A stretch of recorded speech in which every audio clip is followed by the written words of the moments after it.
want to change the world? Start off by making your bed. If you make your bed every morning, you will have accomplished the first task of the day.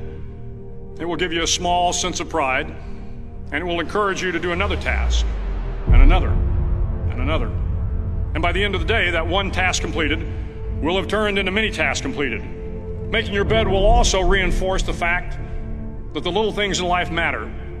If you can't do the little things right, you'll never be able to do the big things right. And if by chance you have a miserable day, you will come home to a bed that is made, that you made. And a made bed gives you encouragement that tomorrow will be better. To pass SEAL training, there are a series of long swims that must be completed. One is the night swim. Before the swim, the instructors joyfully brief the students on all the species of sharks that inhabit the waters off San Clemente. They assure you, however, that no student has ever been eaten by a shark, at least not that they can remember. But you are also taught that if a shark begins to circle your position, stand your ground. Do not swim away. Do not act afraid. And if the shark, hungry for a midnight snack, darts towards you, then summons up all your strength and punch him in the snout, and he will turn and swim away.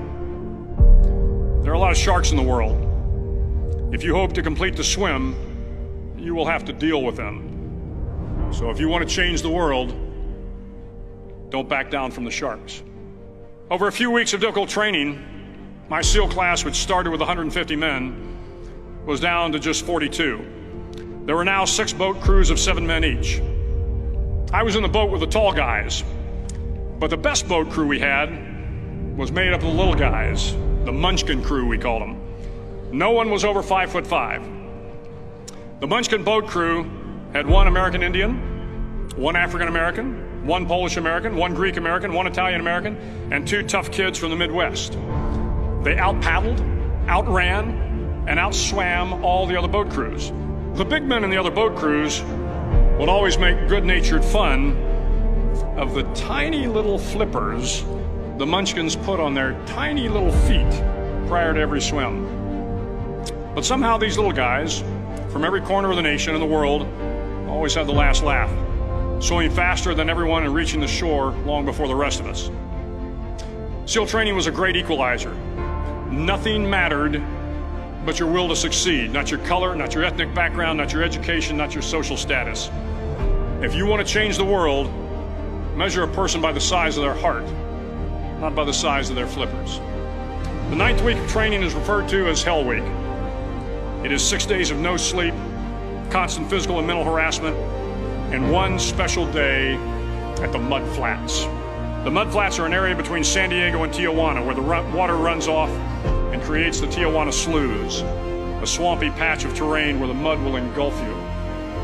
It is on Wednesday of Hell Week that you paddle down to the Mud Flats and spend the next 15 hours trying to survive the freezing cold, the howling wind, and the incessant pressure to quit from the instructors. As the sun began to set that Wednesday evening, my training class, having committed some egregious infraction to rules, was ordered into the mud. The mud consumed each man till there was nothing visible but our heads. The instructors told us we could leave the mud if only 5 men would quit. Only 5 men, just 5 men, and we could get out of the oppressive cold. Looking around the mud flat, it was apparent that some students were about to give up.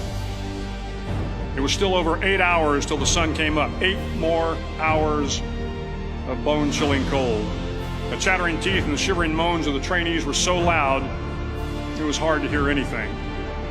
And then one voice began to echo through the night. One voice raised in song. The song was terribly out of tune, but sung with great enthusiasm.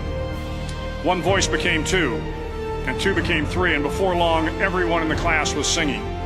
The instructors threatened us with more time in the mud if we kept up the singing, but the singing persisted, and somehow the mud seemed a little warmer, and the wind a little tamer, and the dawn not so far away. If I have learned anything in my time traveling the world, it is the power of hope.